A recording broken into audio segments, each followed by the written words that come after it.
Je lis du livre de Genèse chapitre 34, les versets 2 à 5, ce qui suit.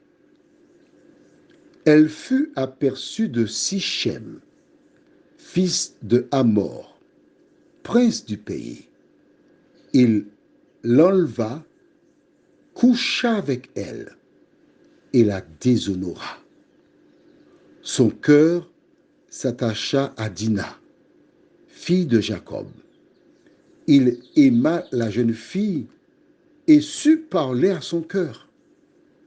Et Sichem dit à Hamor, son père, donne-moi cette jeune fille pour femme. Jacob apprit qu'il avait déshonoré Dina, sa fille. Et comme ses fils étaient au champ avec son troupeau, Jacob garda le silence jusqu'à leur retour. Le thème, c'est le viol. Alors, on pourrait aussi dire le vol et le viol. Prions notre Seigneur. Dina voulut aller voir ce qui se passait là-bas. Elle a vu, elle a expérimenté.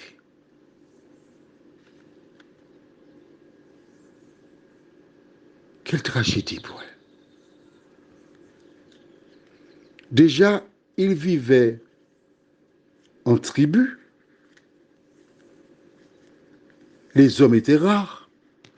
Et maintenant, elle avait été violée. Seigneur, en ce matin, nous pensons à toutes ces femmes qui sont violées dans le monde. Viens leur en aide.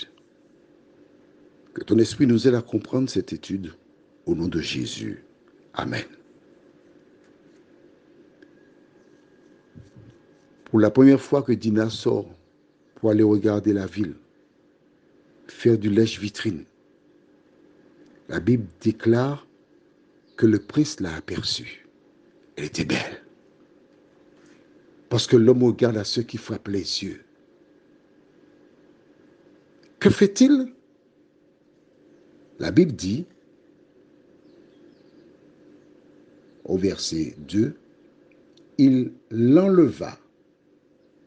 Il y a un problème dans ce pays-là. Malheureusement, l'union des femmes n'existait pas. Pourquoi je dis cela? Nous allons chercher dans le livre de Genèse chapitre 20. Genèse chapitre 20.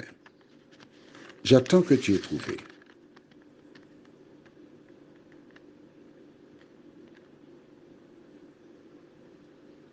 Tu as trouvé? Nous lisons donc à partir du verset 1er. Abraham partit de là pour la contrée du Midi. Il s'établit entre Kadès et Shur et fit un séjour à Guérar. Abraham disait de Sarah, sa femme, c'est ma sœur. Abimelech, roi de Guérar, fit enlever Sarah. On s'arrête ici. Du temps d'Abraham, grand-père de Jacob, qui est le père de Dina, les gens du temps d'Abimelech ont kidnappé Sarah. Apparemment, les femmes étaient comme des marchandises. Dès qu'une femme plaisait, hop, des hommes venaient, on prenait la femme, on partait avec elle, affaire classée. C'était quelque chose de terrible. Hein? Terrible. Et suite à cette expérience, nous allons maintenant dans Genèse 26 et nous lirons au verset 7. Lorsque les gens du lieu faisaient des questions sur sa femme, il disait, c'est ma sœur. Car il craignait en disant, ma femme, que les gens du lieu ne le tuassent parce que Rebecca était belle de figure. Comme son séjour se prolongeait, il arriva qu'Abimelech, roi des Philistins, regardant par la fenêtre, vit Isaac qui plaisantait avec Rebecca, sa femme. Abimelech fit appeler Isaac et dit, « Certainement c'est ta femme.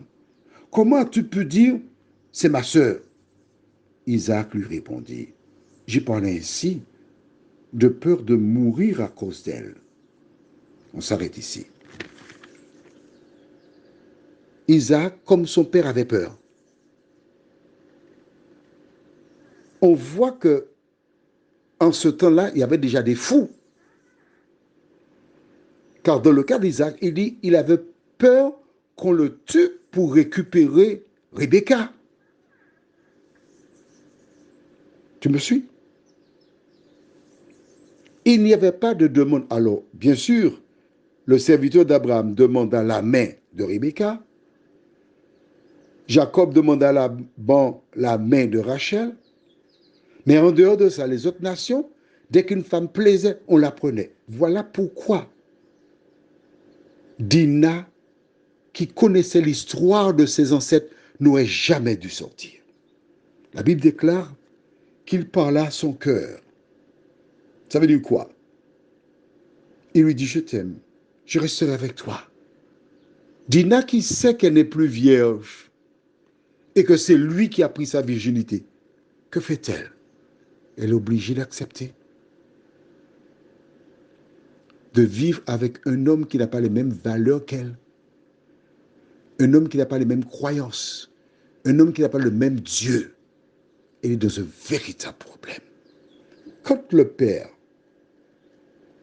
fait la démarche, ce qu'il aurait dû faire avant, pour demander la main de Dina, la Bible déclare que Jacob n'a pas répondu.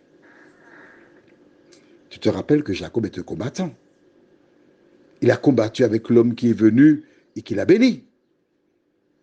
Donc il aurait pu tenir là le père de Sichem à mort et le fesser sur le dos. Il a gardé le silence. Fondamental. Lorsque tu te trouves devant une situation qui te dépasse, garde le silence. Prions. Seigneur, voici Dina qui a été violée. Elle est tombée dans le piège de l'ennemi. Car en agissant de la sorte, l'ennemi prépare un coup pour détruire le peuple d'Israël. Seigneur, aide-nous à être attentifs à tout ce qui se passe autour de nous. Afin de ne pas tomber dans les pièges de l'ennemi, nous t'en prions. Au nom de Jésus, pour ta gloire éternelle. Amen. Je te souhaite une bonne nuit.